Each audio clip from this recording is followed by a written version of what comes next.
Houses are so expensive these days, and the generation of today just cannot afford it, and are forced to live in flats. I remember how easy it used to be to buy a house, and one day to eventually own it. This is the generation of rent. Well, I'm sick of it, and I have successfully made 9 houses exceptionally cheaper for someone from Generation Rent to buy on a mortgage and to eventually own. Let me give you an example of what I did using my own house.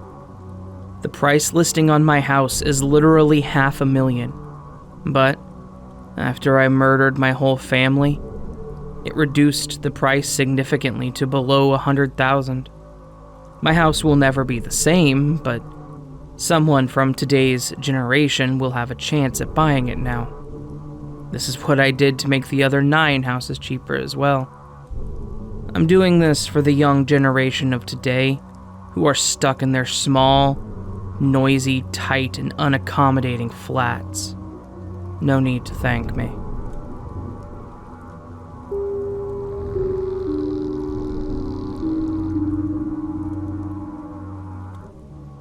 It was a beautiful Monday morning.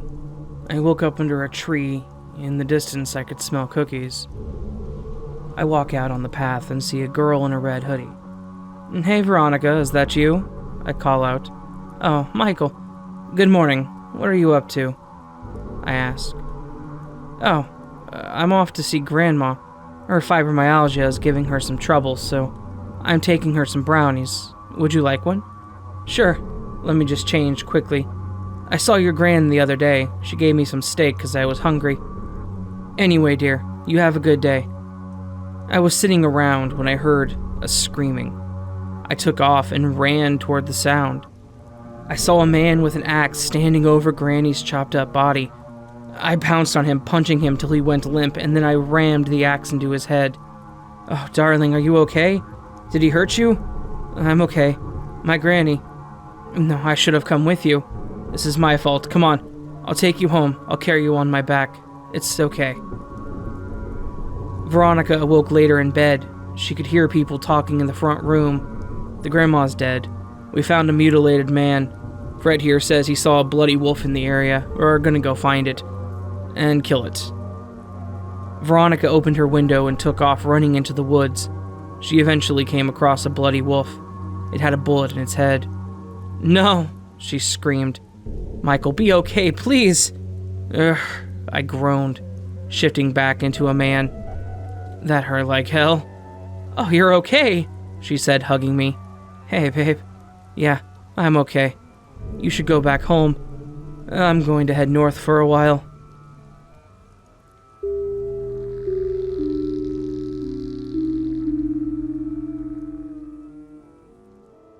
Stab, stab, stab, stab.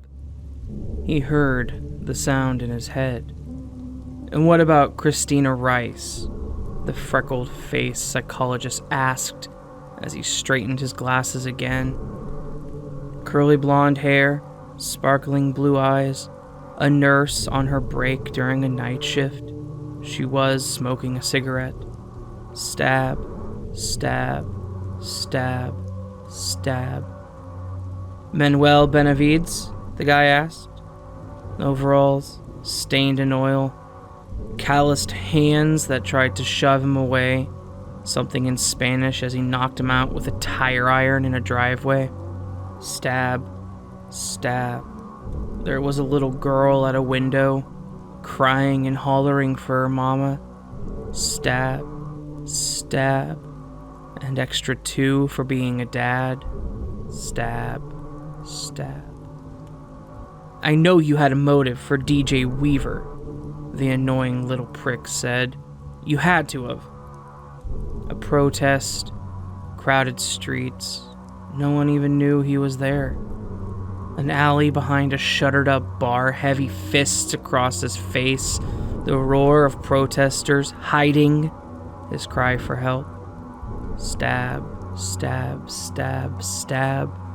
Oh, he was a tough one. Stab, stab, stab. Justin Parker. The guy's wife was 5 months pregnant. You remember him? How could I forget that one?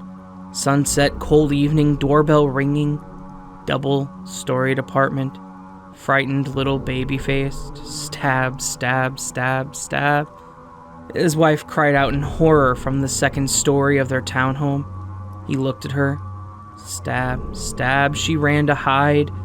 He could have gone after her. Megan Moore, the sheriff's daughter. You went after her for a reason, didn't you? She was in the shower, glistening beautifully, singing so innocently as he stood at the curtain. He waited for her to finish her song. She had such a lovely voice, even when she was screaming. Stab, stab, stab. She was too beautiful for a fourth one. She was still breathing when he left her. So, the young psychologist said as his eyes peered into his, what was all of it for? What was your motive for all of this, Mr. Burson? He snapped, flashed his eyes like angry lightning at the man, suddenly realizing he didn't have his mixed-matched quilt of a mask on. My name is Patchwork. Patchwork, you sick son of a bitch. I am Patchwork. My name is Patchwork. His voice echoed down the halls of the asylum, and the freckle-faced monster of a doctor just smiled in vengeful delight.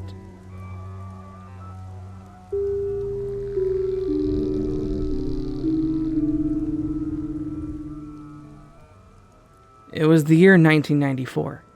Sega released the new game Sonic the Hedgehog 3.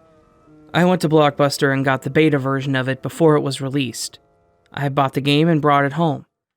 I plugged it into my Sega Genesis and I knew I was going to have a good time until the game started glitching and bugging out. I kind of freaked out. So I took the game out of the Genesis. Maybe there was something wrong with it. So I blew in the cartridge and put it back in. But it was still glitching until I saw something familiar. It looked like my grandma who had passed away, but suddenly the screen turned to static, so we bought another version of Sonic 3. I put the cartridge in the Sega Genesis and things were going okay. It wasn't glitching like the last one, but I saw something pretty weird. A black version of Sonic with red eyes?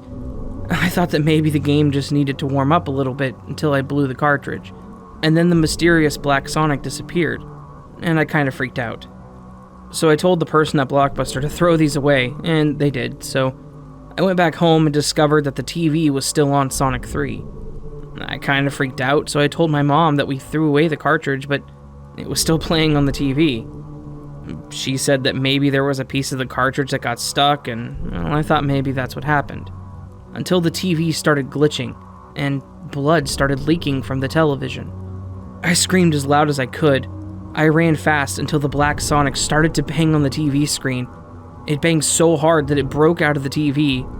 I screamed louder as the black Sonic escaped from the game. He was making my whole home glitchy. Even my mom got infected by the glitching.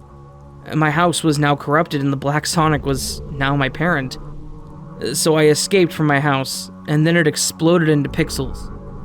Now I don't have a home, and I don't know if that black Sonic is still alive, but I've learned my lesson. Don't buy early betas of video games. And that's what I say to myself every time I get a game.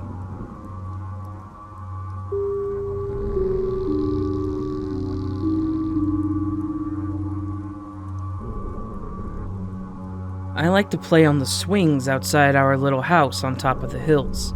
Mommy cooks breakfast for me in the kitchen while I play.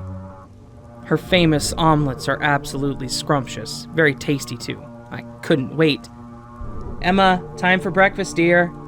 Coming, Mommy, I say as I ran towards the breakfast table. The smell is always great. I finished it in mere seconds. Mommy was always happy once I finished my plate. However, today was different. Mommy said she had a gift for me in my room for being so good all week. Immediately, I rushed towards my room. A cute small box with a red ribbon on top was on my bed. When I opened it, there was a blue bow inside. Thank you, Mommy, it's what I always wanted. You're welcome, dear. Now go play outside. Mommy's got a lot of work to do. I ran towards the swings and looked at the beautiful blue sky. Just like my bow, Many clouds, too. Dark clouds. The wind got stronger as well. I couldn't hold on to the swings. I flew and hit my head on the big tree next to our little home. My head hurt a lot. But I got inside the house. Mommy was inside washing the dishes. Hello again. Ow. Sorry, my head still hurts. She wasn't answering me. Mommy, are you listening? She still wasn't answering me. Mommy, listen to me, Mommy.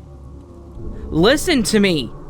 A big boom of thunder, and then everything fell to the ground. Lots of things broke, and the house was a mess. And Mommy fell to the ground as well. There were some broken shards of glass around her. She wasn't waking up. Mommy?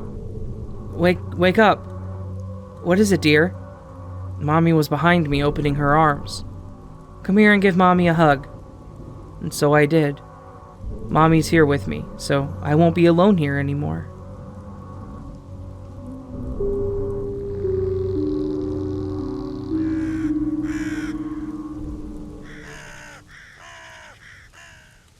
Hey there, friends. I hope you all enjoyed this fantastic collection of short stories. Not all scary stories, but short stories, to say the least. It was a good collection, in my opinion. I thought it worked out pretty well, and I love doing these little collections, so hopefully you guys all liked them too. And a special thank you to everyone who submitted their stories to me, as well as the Redditors that let me read theirs. All that said, friends, I hope you enjoyed this video, and if you did and would like more content like this, please do consider joining the Nevermore. All you gotta do to join the Nevermore is hit that subscribe button and the bell icon next to it. Also, please do consider leaving me a comment and sharing the video with anyone that you think might like it. That helps way more than you could ever possibly imagine. Alright friends, I hope you have a great day, and I'll see you on the next video, but until then, sleep well.